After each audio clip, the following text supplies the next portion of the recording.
অলংকার, ও অলংকার, হ্যাঁ দিদি। তুমি কোথায় চলে যাচ্ছ? চলে যাচ্ছি আমি। কোথায় যাচ্ছ? বাপের বাড়ি? বাপের বাড়িও যাবো নি। কেন? একসময় বাপের বাড়ি যেতুম বলে দাদা বৌদি যা কথা শোনা তো, আর এখন মন খারাপ হোক, দুঃখ হোক, ঝগড়া ঝাঁটি হোক, এখন আর বাপের বাড়ি যাবো না। তাহলে এখন সোজা দিল্লি দীঘা চলে যাচ্ছি। দীঘা থেকে যাচ্ছ তুমি এখন? হ্যাঁ, টাকা লাগবে না তো, বাস তো টাকা লাগবে না। ওখানে দীঘাতে যাবো, গিয়ে ওখানে সমুদ্রে নেমে পড়ে চান করে নেবো, পাশে শাড়ি ছেড়ে নেবো, ওই দীঘার ওই পাড়েই তো সবাই কাঁকড়া ফাঁকড়া চিংড়ি পিংড়ি বিক্রি করে, ওখানেই খাবো, আবার সন্ধ্যের বাসে ঘরে চলে আসবো। টাকা তো লাগবে না, যাতার টাকা পুরো ফ্রিতে ঘোরা হবে। হ্যাঁ গো, ওই যে আমাদের ওই যে স্যার হচ্ছে যে বলেছে যে মেয়েদের জন্য বাস ছাড়, ওই পয়সা লাগবে না, সরি বাস। কিন্তু সেটা তো শুনেছি 1 তারিখ থেকে, আজ আজ দিয়ে তো নয়। সেটা সে যখন মুখ থেকে বলে দিয়েছে, মানে তুমি যখনই বাস উঠবে তখনই ফ্রি।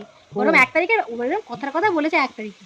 ও যে কোনো বাসে তুমি উঠে পড়বে? যে কোনো বাসে উঠলেই হবে, কি আছে আর 1 তারিখের আগে? আরে না, সে স্টেট বাস কি, যে ডাব্লিউবিটি এই সব বাস লেখা থাকে। বুঝিনি বাবা, বাস বাসই হয়। আমিও সব সরকারি প্রাইভেট বুঝিনি, বাস বাসই হয়। যাবো, উঠবো, 1 তারিখ থেকে বলে, যদি আমি 1 সপ্তাহ আগে উঠতে তারিখ টাকা নেবে?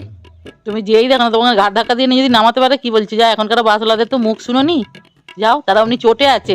এমনিতে সরকার ওই রকমই পয়সা লিবেনি বলেছে বাসে, আবার তারা এমনি তাদের মেজার খাট্টা হয়ে আছে একদমও। কিছু বলে দেখুক না, বলে মেয়েরা তো মানে মহিলাদের তো ছাড়, মহিলারা তো বাসে উঠবে একলারা। সুবিধা শুনো, শুনো তুমি শুনো, মহিলারা তো একলারা উঠবে, ওই বাসওয়ালারা কন্ট্রাক্টরওয়ালারা কথা বলছিল, শুনছিল, বলে মেয়েরা তো সব উঠবে, ওদের মজা আমরাই দেখাবো বাসের ভিতরে। কি দেখাবে? আচ্ছা, তারপরে শোনায় সোহাগা, টাকা কিছু লাগছে না, উল্টে ব্যাগে 3000 টাকা করে নিয়ে যাচ্ছি। 3000 টাকা ধার করেছি, পরের মাসে তো ঢুকে যাবে। 3000 টাকা তোমার দাদা থেকে ধার করেছি, যে আপাতত দাও, পরের মাস তো পয়লা জুন তো 3000 টাকা ঢুকে যাবে, তখন ধার আমি শোধ করে দেবো।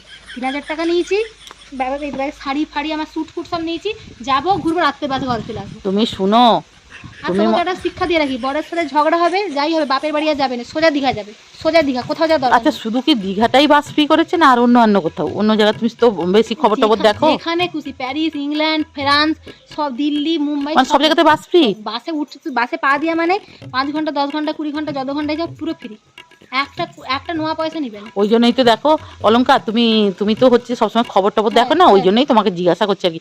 আমরাও গেলে আমাদেরকে বাসে উঠতে দিবে? মেয়ে হলেই উঠতে দিবে, মেয়ে হলেই। তুমি যদি দাদাকে মেয়ে সাজিয়ে নিয়ে যাও, সেটাও ছাড়। হ্যাঁ, দাদাকে মেয়ে সাজিয়ে নিয়ে যাও, সেটাও ছাড়। এবারে ভাবছি তোমাকেই আমরা ওই আমাদের পাড়ার প্রার্থী হিসাবে দেখতে চাই। ইচ্ছা তো ছিল, সবাই তো বসিয়ে দিল অশান্তি করে। ইচ্ছা ছিল, ওই তো ওদের সব বউটা ঝগড়াঝাটি করেছে, মারধর করে, চুলের মুটি ফুটি তোমার ছেড়ে দিল না, ওটা তোমার ঘরে বসিয়ে দিল।